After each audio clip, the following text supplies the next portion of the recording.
Now the next process is froth flotation process. ये concentration of ore के लिए use की जाने वाली टेक्निक है। फ्रोथ फ्लोटेशन, फ्रोथ का मीन्स तो क्या होता है, लेदर, झाग होता है जो फ्लोटेशन, जो फ्लोट करता हो, है ना। तो वो प्रोसेस यूज की जाती है वहां पर। अब जितने भी सल्फाइड्स ओर है, सल्फाइड्स ओर के लिए हमेशा ही फ्रोथ फ्लोटेशन प्रोसेस को यूज किया जाता है। चाहे वो गैलेना हो, मतलब लेड सल्फाइड हो, चाहे कॉपर सल्फाइड हो, चाहे आयरन सल्फाइड का ओर हो, सभी के लिए हम लोग यूज करते हैं। जिंक सल्फाइड हो, उसके लिए हमेशा फ्रोथ फ्लोटेशन प्रोसेस का ही यूज किया जाता है कंसंट्रेशन के लिए, बेनिफेक्शन के लिए। अब इस प्रोसेस में होता क्या है, इस प्रोसेस में एक बड़ा सा वेसल होता है, बहुत बड़ा सा, ठीक। इसमें हम क्या करते हैं, जो ओर है, जो पिसा हुआ फाइन पार्टिकल वाला ओर है, उसको वाटर के साथ एक सस्पेंशन बना दिया जाता है। सस्पेंशन सॉल्यूशन होता है ना, हेट्रोजीनस, उसको बना दिया जाता है और उसको इसमें फिल कर देते हैं। और इसमें एक इस तरह से बना हुआ एक डिवाइस लगी होती है जिसमें छोटे छोटे से यहाँ पर होल्स होते हैं, ठीक है। और इधर से हम क्या करते हैं, एयर इसके अंदर डालते हैं बहुत तेजी से, मतलब इसके अंदर हवा जो है वो डाली जाती है और वो नीचे तक आएगी। फिर इस जो क्या कहते हैं होल्स बने हुए, इस होल से बाहर की तरफ निकलेगी। मतलब एक बड़ा सा वेसल है, उसमें उसको डुबो दिया जाता है। और जैसे इसमें हवा फूकी जाती है, मुंह से तो नहीं फूकी जा सकती, बहुत बड़े बड़े से मशीन्स होती हैं जिन मशीन के थ्रू बहुत तेजी से एयर फ्लो करती है उसके अंदर। तो एयर जैसे ही फ्लो होगी तो इसके अंदर से निकलेगी और इस सॉल्यूशन में भरने लगेगी। अब क्या होता है कि ये जो ओर और वाटर का सॉल्यूशन है, सस्पेंशन है, उसके साथ में एक चीज और मिक्स कर दी जाती है जिसे हम लोग कहते हैं कलेक्टर। कलेक्टर्स की फॉर्म में यूज किया जाता है जनरली पाइन ऑयल, सबसे ज्यादा यूज किया जाता है पाइन ऑयल। नहीं अगर प्रेजेंट है, पाइन ऑयल नहीं है, तो उसकी जगह फिर हम लोग फैटी एसिड, कोई भी, वो भी नहीं है तो फिर ज़ैंथेट्स का यूज किया जाता है। और ज़ैंथेट भी पोटेशियम या सोडियम इथाइल ज़ैंथेट, पोटेशियम इथाइल ज़ैंथेट, इसका लिक्विड या इसका लिक्विड या इसका लिक्विड, इनमें तीनों में से किसी एक को इसके साथ मिक्स करके यहां पर भर दिया जाता है, ठीक। अब ओर और वाटर सस्पेंशन है, ये कलेक्टर इसमें क्यों मिक्स किया गया, क्योंकि कलेक्टर जो होता है वो ओर की नॉन वेटेबिलिटी को इनहेंस करता है। ओर की नॉन वेटेबिलिटी को क्या करता है, इनहेंस करता है।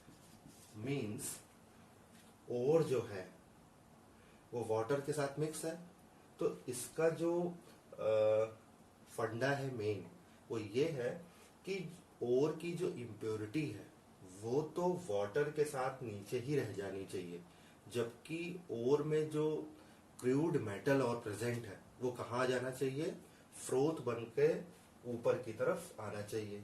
और वो किसके साथ मिक्स होना चाहिए, इस पाइन ऑयल के साथ मिक्स होना चाहिए, या हम कह सकते हैं कलेक्टर के साथ वो मिक्स होना चाहिए। इम्प्योरिटी किसके साथ मिक्स होनी चाहिए, वाटर के साथ। अभी हमने क्या किया है कि ओर जो है उसको वाटर के साथ सस्पेंशन बना दिया। जैसे ही हम पाइन ऑयल के साथ उसको मिक्स करके यहाँ से एयर डालेंगे, और साथ में एक यहाँ पर स्टीरर भी लगा होता है, ये लगातार यूं यूं करके घूमता रहता है ताकि ये सब आपस में मिक्स होते रहे, कलेक्टर और ये सस्पेंशन। ये मिक्स होता रहेगा, इधर से एयर जाएगी और जैसे ही एयर जाएगी तो बबल्स के फॉर्म में निकलने लगेगी बाहर की तरफ, तो फ्रोथ बनना शुरू होगा। अब उस फ्रोथ कहाँ आ जाएगा, ऊपर की तरफ, यहाँ ऊपर की तरफ फ्रोथ आने लगेगा। अब इस फ्रोथ में क्या प्रेजेंट होगा, इस फ्रोथ में सल्फाइड का ओर केवल प्रेजेंट होगा, बाकी जितनी भी इम्प्योरिटी होगी वो सब के सब नीचे की तरफ बैठी रहेगी पानी के साथ। क्यों, क्योंकि ये इनहेंस करता है कलेक्टर नॉन वेटेबिलिटी को। नॉन वेटेबिलिटी का मतलब है कि सल्फाइड ओर को पानी के साथ मिक्स होकर नीचे बैठाने का जो प्रोसेस होता है उसको रोकने का काम करता है।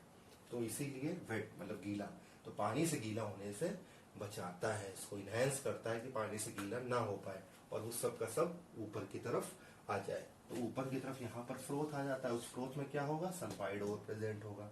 फिर इस फ्रोथ को हम लोग हटा लेते हैं और फिर उसके बाद आगे की प्रोसेस करते हैं जो सेकेंड स्टेप है।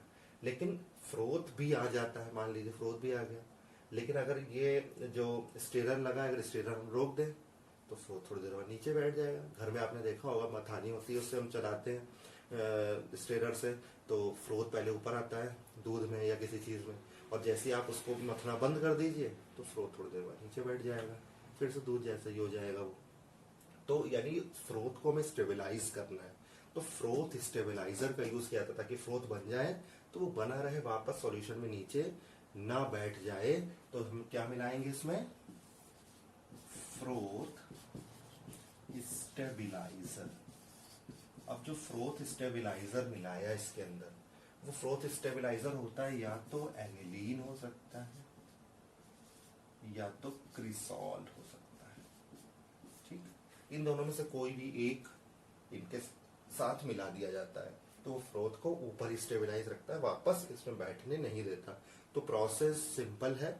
इस प्रोसेस में एक वेसल है जिसके अंदर इसका सस्पेंशन भरा हुआ है। इस सस्पेंशन में को किसके साथ मिक्स कर दिया गया, कलेक्टर्स के साथ, ऊपर इसमें फिल कर दिया गया। इधर से एयर ब्लो की जाती है और स्ट्रेलर को लगातार चलाते रहते हैं। जैसे ही एयर ब्लो होती है तो छोटे छोटे बबल्स के फॉर्म में बाहर निकलती है इसके अंदर से। जैसे ही बाहर निकलेगी तो फ्रोथ बनना तुरंत शुरू होगा। फ्रोथ बनेगा तो फ्रोथ के साथ में क्या पहुंच जाएगा, सल्फाइड और तो ऊपर चला जाएगा और इम्प्योरिटी जो है वो नीचे की तरफ बैठ जाएगी। तो इम्प्योरिटी उससे अलग हो जाती है क्योंकि हमें इम्प्योरिटी ही अलग करनी है कंसंट्रेशन ऑफ ओर प्रोसेस में, है ना। तो ये है फ्लोट फ्लोटेशन। तो इसमें दो चीजों का याद रखना, कलेक्टर और फ्लोट स्टेबलाइजर, ठीक। अच्छा, एक और भी कंडीशन हो सकती है। मान लीजिए आपने कोई ऐसा सल्फाइड ओर लिया जिसमें दो मेटल प्रेजेंट है। मान लीजिए एक ने ओर लिया जिसमें जिंक सल्फाइड भी है और जिसमें लेड सल्फाइड भी प्रेजेंट है। तो अब दोनों को हमें अलग करना है। अब ये प्रोसेस तो ये कहती है कि सल्फाइड और ऊपर आ जाएगा, तो इसका मतलब फिर ये दोनों ऊपर आ जाएंगे फ्रोथ में, फिर इन दोनों को अलग कैसे करें। तो अब इन दो, अगर ये दो और आपस में मिक्स है और इन्हें यहीं पर अलग हमें करना है तो हम क्या करें, इस सॉल्यूशन में एक चीज और मिला दी जाती है जिसे हम लोग कहते हैं डिप्रेजेंट। डिप्रेजेंट का यूज तभी करना है जब सल्फाइड ओर में कम से कम दो मेटल मिक्स हैं, दो सल्फाइड और एक साथ मिक्स हैं, तब यूज करना है डिप्रेजेंट का। अब डिप्रेजेंट क्या करेगा, एक को तो नीचे बैठा देगा, एक का फ्रोथ बनाकर ऊपर कर देगा और वो फ्रोथ हटा दिया जाएगा। फिर दोबारा प्रोसेस शुरू होगी, फिर जो नीचे बैठा हुआ था वो वापस उसको ऊपर की तरफ ले आएगा। तो डिप्रेजेंट के फॉर्म में हम लोग यूज करते हैं सोडियम साइनाइड या सोडियम कार्बोनेट भी यूज कर सकते हैं। जनरली सबसे ज्यादा यूज किया जाने वाला सोडियम साइनाइड है। ये एक डिप्रेजेंट है जो तब यूज किया जाता है जब किसी भी ओर में, जब कोई भी ओर दो सल्फाइड और आपस में मिक्स होते हैं। अब क्या होगा, अब इन दोनों में से कौन सा फ्रोथ बन के ऊपर पहले आएगा। ये वाला तो जिंक लेड से तो बहुत ज्यादा रिएक्टिव है, तो ये क्या करता है, ये सोडियम साइनाइड के साथ रिएक्शन करके जिंक सल्फाइड जो है जिंक आयन होगा, सोडियम साइनाइड के साथ रिएक्शन करेगा और फॉर्मेशन करता है NaZnCN का होल 4, Na2 ZnCN का होल 4, ये फॉर्मेशन करता है और साथ में Na2S अलग हो जाता है, ठीक। ये S बचा, यहाँ दो Na बचे तो Na2S बनकर अलग हो जाएगा, वो इम्प्योरिटी के साथ मिक्स रहेगा। अब ये जो बनेगा ये तो एक कॉम्प्लेक्स है, ये कॉम्प्लेक्स इससे नीचे डिप्रेस रहेगा, बैठा रहेगा।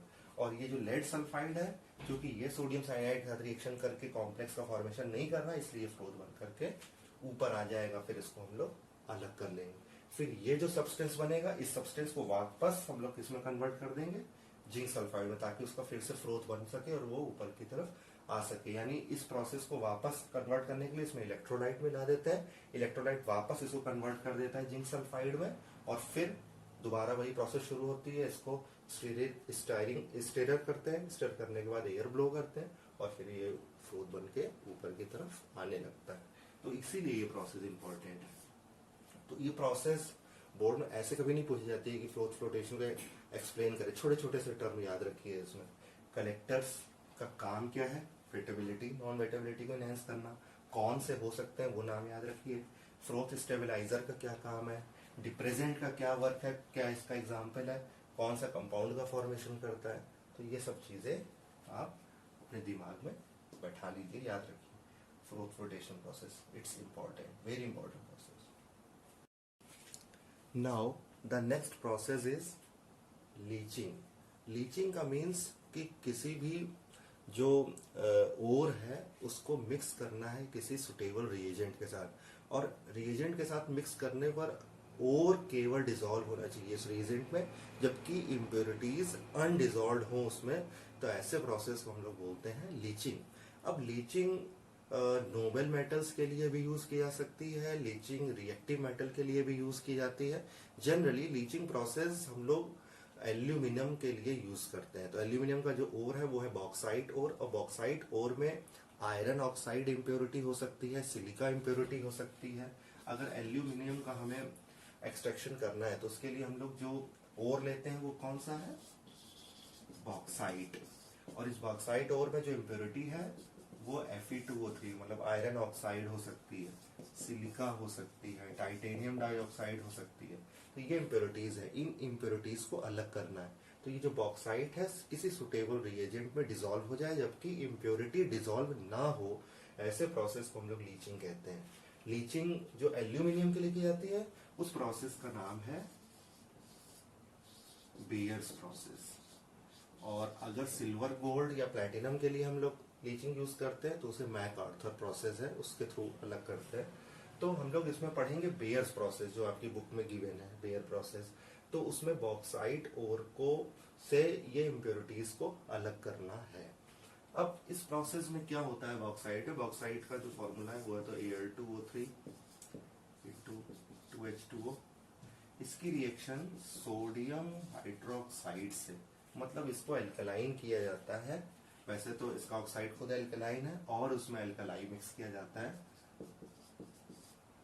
और रिएक्शन जब होती है तो फॉर्मेशन होता है NaAlOH4। ये क्या है? ये एक कॉम्प्लेक्स कंपाउंड है जिसका फॉर्मेशन होता है। ये सोडियम, इसको बोलते हैं सोडियम टेट्रा हाइड्रोक्साइडो एल्यूमिनेट थर्ड, ये इसका नाम है। ठीक, तो इससे ये जो बनेगा इसकी रिएक्शन फिर हम कराते हैं इससे कार्बन डाइऑक्साइड। अब आप देखें इसके लिए जो टेम्परेचर है वो है 473 से 523 केल्विन के बीच में टेम्परेचर रेंज होना चाहिए लगभग। ठीक, अब ये बेसिक सब्सटेंस है, तो कार्बन डाइऑक्साइड गैस को इसमें पास करते हैं। तो अब क्या होगा? ये न्यूट्रलाइजेशन हो रहा है। तो फर्स्ट प्रोसेस में हम लोग क्या करना है कि जो ओर है, बॉक्साइट ओर है, उसको एल्कलाइन करना है। एल्कलाइन करने के बाद उसको न्यूट्रलाइज करना है। न्यूट्रलाइज करने के लिए हम लोग इसमें कार्बन डाइऑक्साइड गैस को पास करते हैं। कार्बन डाइऑक्साइड गैस को जब हम पास करते हैं तो हमें मिलता है Al2O3 into XH2O plus sodium bicarbonate. ठीक है ना? ये जो मिला ये तो बॉक्साइट था, इसे बोलते हैं इम्प्योर एल्यूमिना। अब बॉक्साइट और एल्यूमिना दोनों का फॉर्मूला एक ही जैसा होता है, ठीक है, लेकिन इसमें जो वाटर मॉलिक्यूल है ये X लिखा है। X का मतलब बहुत से हो सकते हैं, एक से लेकर अनगिनत। ठीक है, तो बॉक्साइट से पहले किस में कन्वर्जन हुआ? एल्यूमिना में। अब ये जो एल्यूमिना है 2XH2O, इसको हम लोग बहुत हाई टेम्परेचर पर हीट करते हैं, और हीट करने के बाद हमें मिल जाता है प्योर एल्यूमिना। ठीक, अब ये जो प्योर एल्यूमिना मिला, इस प्योर एल्यूमिना से फिर हम लोग आगे का स्टेप करते हैं, आगे की प्रोसेस करते हैं। लेकिन पहले कंसंट्रेशन करने के लिए बॉक्साइट से प्योर एल्यूमिना तक हमें कन्वर्जन करना है। तो बॉक्साइट को पहले सोडियम हाइड्रोक्साइड से रिएक्शन कराते हैं, एक कॉम्प्लेक्स बनता है, उस कॉम्प्लेक्स को न्यूट्रलाइज करते हैं कार्बन डाइऑक्साइड गैस से, और फिर उसे हीट करते हैं और डिकम्पोज करते हैं। और डिकम्पोजिशन के बाद, हीटिंग के बाद हमें प्योर एल्यूमिना मिल जाता है, फिर हम लोग इसको यूज करते हैं, ठीक है ना। तो ये लीचिंग प्रोसेस है एल्यूमिनियम के लिए। तो जब भी आता है ना लीचिंग, तो 3 मार्क्स का आता है। क्यों? बोर्ड में 3 स्टेप है, 1 मार्क के होते हैं, तो इम्पोर्टेंट भी बहुत लीचिंग, ठीक। तो leaching leaching process, bear process important process है, ठीक। अब हम लोग इसके आगे स्टडी करते हैं। एल्यूमिनियम के अलावा अगर सिल्वर, गोल्ड मेटल दिए गए हैं तो उनकी लीचिंग कैसे की जाए, उनके लिए तो ये प्रोसेस यूज नहीं करते। इस प्रोसेस में तो सिर्फ हम लोग एल्यूमिनियम में जो ये इम्प्योरिटी, इनको अलग करना है। देखिए ये इम्प्योरिटी सोडियम हाइड्रोक्साइड मिलाने पर क्या होता है, एक्चुअली बनता तो ये कॉम्प्लेक्स भी है, साथ में यही सोडियम हाइड्रोक्साइड इनको भी अलग करने का काम करता है।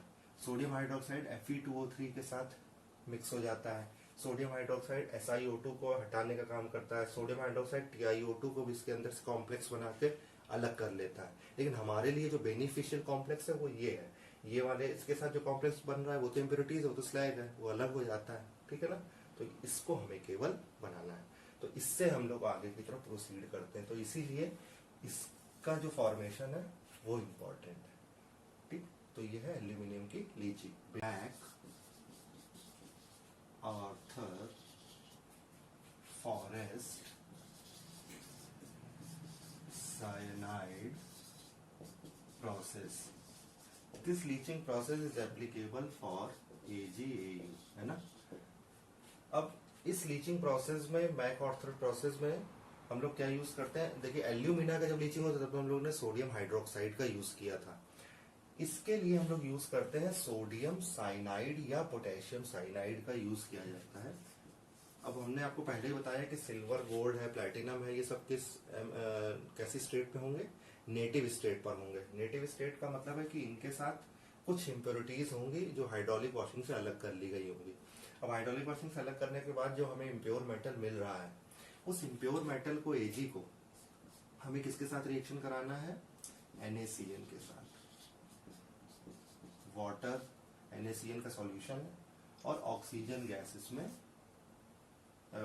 फ्लो कराई जाती है। जब रिएक्शन होती है तो फॉर्मेशन होता है कॉम्प्लेक्स का, AgCN whole twice Na plus NaOH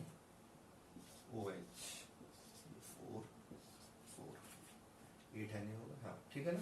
तो ये एक कॉम्प्लेक्स का फॉर्मेशन होता है। इस कॉम्प्लेक्स में, इसको ऐसे लिख लेते हैं, इस कॉम्प्लेक्स में ये जो सिल्वर साइनाइड है, इसका जो पूरा नाम होगा वो होगा सोडियम डाइसाइनाइडो अर्जेंटाइट 1, ये इसका नाम है, ठीक। अब इस कॉम्प्लेक्स की जब रिएक्शन होती है जिंक से, इसमें हम क्या ऐड करते हैं, जिंक मेटल। पहले हमने क्या यूज किया, सिल्वर मेटल जो इम्प्योर है उसमें सोडियम साइनाइड का सॉल्यूशन और ऑक्सीजन गैस पास करी, तो एक कॉम्प्लेक्स बनता है, सोडियम हाइड्रोक्साइड अलग हो जाता है। ये जो कॉम्प्लेक्स है इसकी रिएक्शन जिंक के साथ कराते हैं और इसको हीट करते हैं, ओवर हीट किया जाता है। हीट करने के बाद कंपाउंड का फॉर्मेशन होता है Na2ZnCN का होल 4 प्लस Ag।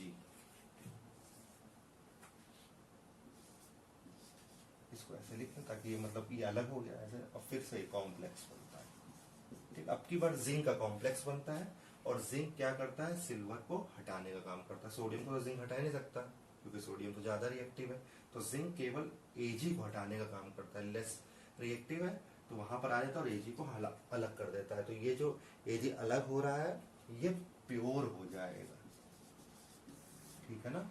और जबकि यहाँ पे ये क्या था, इम्प्योर Ag था, ठीक।